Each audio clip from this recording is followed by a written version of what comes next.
Hello friends, we are continuing with our journey on Numpy. We are continuing with our playlist. This is the last of the series and we'll discuss about array sorting, how the sorting works in the context of Numpy arrays. Let's learn.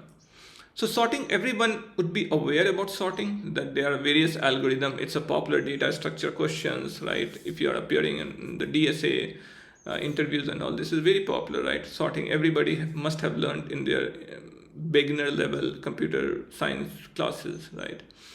Now let's try to see that how we are not bothered about the sorting algorithm itself. We are bothered about how it is used or implemented within NumPy arrays, right? So for that to understand, let's try to see at least one sorting example. So we'll take selection sort example, okay, just to understand our concept. What is selection sort?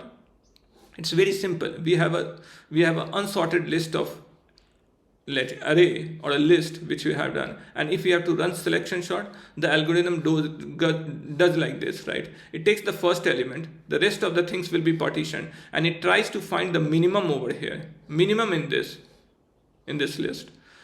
Whatever is the minimum, 13 was minimum, it gets swapped. Then it leaves the first one and moves to the second one.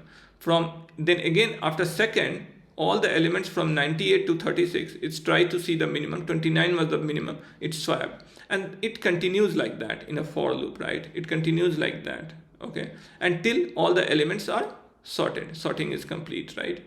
Pretty simple. Selection sort, everybody knows that. I've tried to wrote a function for that, right? Selection sort.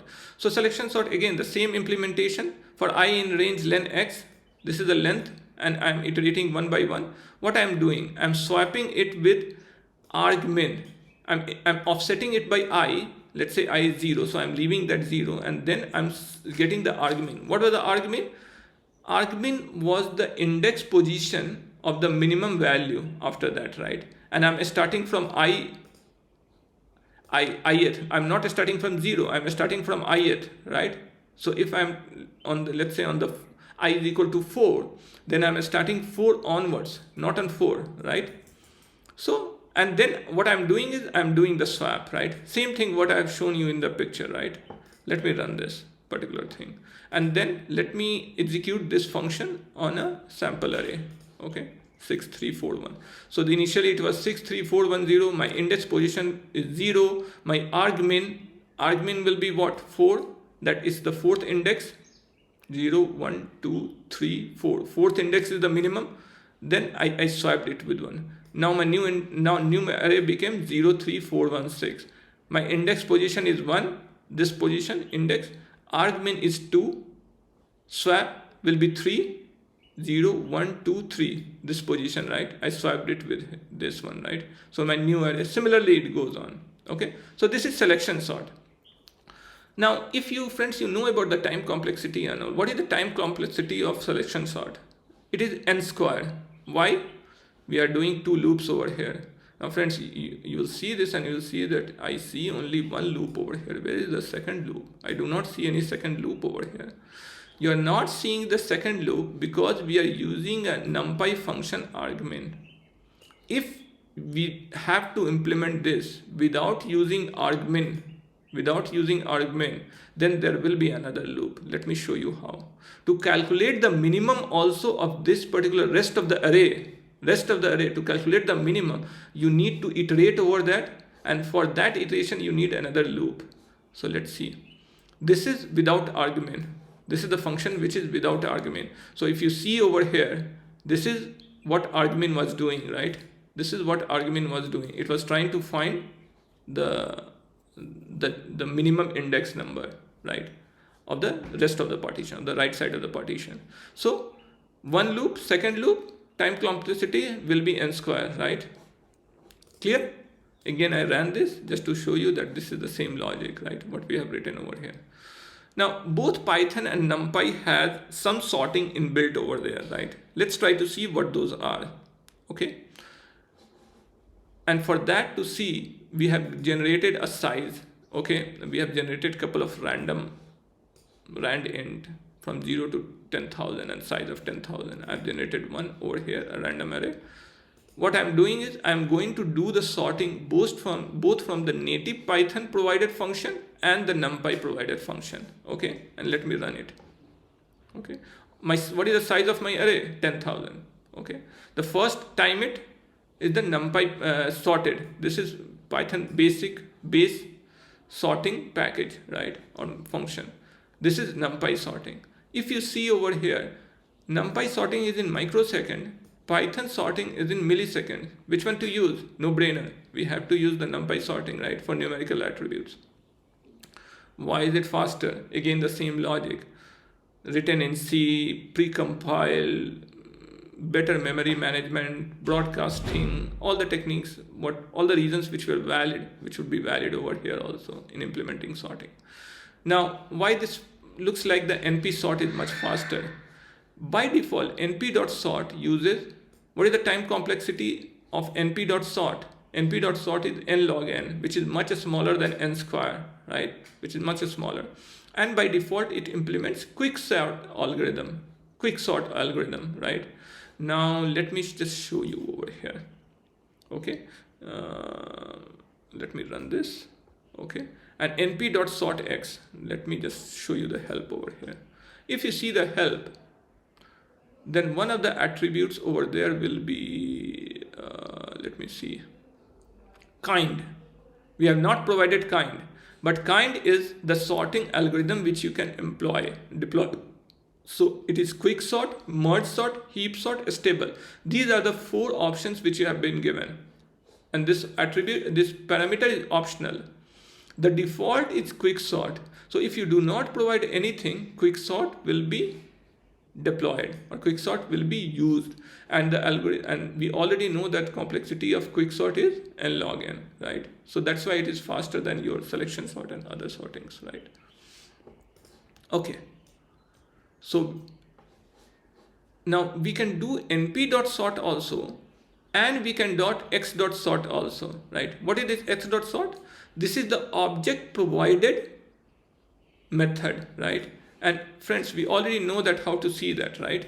We'll do dir x, and over here, when you go down, you'll see somewhere over here sort, right?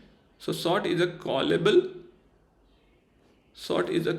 method exposed for this particular object, right? And that's why you can use either of them, np.sortx or x.sort. Either of them is fine, right? You can use it. Now let's see. We generate again just to see that np.sortx and x.sort, which is faster. They should be comparable, but let's see. So np.sort took 332 microseconds. This is also in microsecond. It's in the same range. X.sort is slightly faster, right? Looks like it is slightly faster. Okay. I do not know the reason. I thought that np.sort internally would implement x.sort, but it is comparable at least, right? Okay, a related function is argsort. There is something called argsort. Argsort is very similar, like wherever arg is that means you are doing it on the indexes, right? So what argsort will return? I have this array 21435. Okay, let me just make it to understand better. I'm adding one also over here. Okay, 21, 11, 41, 31, 51, right? When I did an argsort, what it will do is it will return me a list. It will return me an array. Actually, it's an array. It will return me an array with the indexes of elements in sorted fashion. So the first element is 0th index, right? 0. The second element is first index, which is, okay, no, the way to read it, this is the sorted index, not the sorted values, but the sorted index. So my minimum is at index 1, 11. My second minimum is at index 0, 21. My third is at position 3, 0, 1, 2, 3. 31 is the third, right? So you got the idea that how the argsort works, right? It is not sorting the element itself, it is sorting the index of the array, right? You can do similar thing on sorting along rows and columns for multidimensional arrays also, and it's pretty same. You have to define the axis. Axis 0 is column wise, axis 1 is row wise. Always remember that, right? So axis 0, axis 1, and we can do the sorting right over here. One thing to note over here is that when you are doing this axis wise sorting, these all columns, let's say axis 0, these all columns are treated independently. So if there was a relation between columns, that will be totally disturbed, right? This will be sorted independently, this column will be sorted independently, this column will be sorted independently. Similarly for rows, these all are sorted individually, right? And just as independent, they are not related as if, right? There is another concept in sorting which is called partitioning. What is partitioning? It's very simple. What you are doing is that sometimes you are not bothered in sorting the entire array. What you are only interested in is then, okay, find me the kth largest value or nth largest value or third largest value in this, right? In this array, find me the third largest value. I'm not bothered about the other values. I do not want to sort it also. Like if there is a use case, then partitioning works in those use cases very well. It needs two parameters. One, np.partition, one the array itself, and then what value you want, right? So here it is like the third value which I want, right? The third largest value or something. The third smallest value, sorry, because it will be sorted in ascending order. Okay, so this was 7 2 3 1 6 5 4. So if I do the sorting, this will be 1 4 1 2 3 4, right? That way it will be, right? What it will do is it will not worry about, it will only worry about that my 0 first second third, my third index, right? Or the fourth element, because it's zero based indexing. This should go in a proper place. This should be in the proper place. And the left and the right can remain unsorted. It is unordered. That's fine. Okay. But this particular element, my this particular index will be in its sorted position. If it is sorted, that particular index will be proper, right? Wherever it has to appear. Okay. So if I'm doing the sorting on third index, right? The third index was element 4. If I would have sorted this, let me just show you.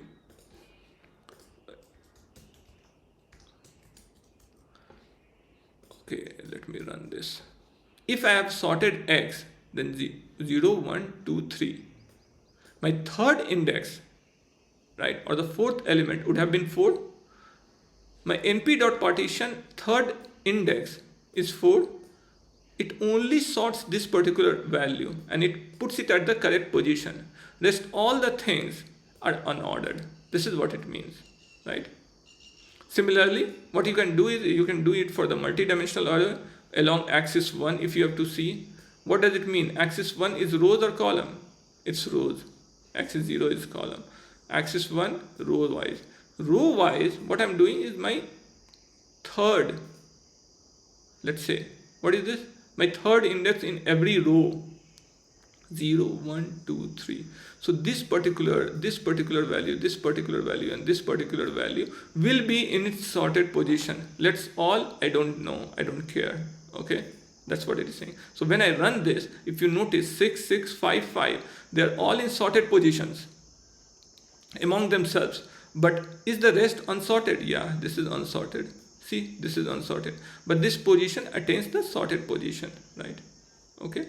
So similarly, if you want to get just this particular 6, 6, 5, 5, the way to get this would be through indexing and slicing, right? And then I did the reshaping. So this is slicing, this is reshaping, and you will get 6, 6, 5, 5, 6, 6, 5, 5. Okay. With this being said, this is how sorting is implemented inside Numpy. I hope you liked it. With this being said, we have come to an end of our Numpy playlist. I hope you liked it. If you liked it, please subscribe and do a thumbs up. It will mean a lot to me. And I will see you all in the next will be the pandas deep dive. And I'll create a separate playlist for pandas. Watch out for them. I'll see you then. Bye.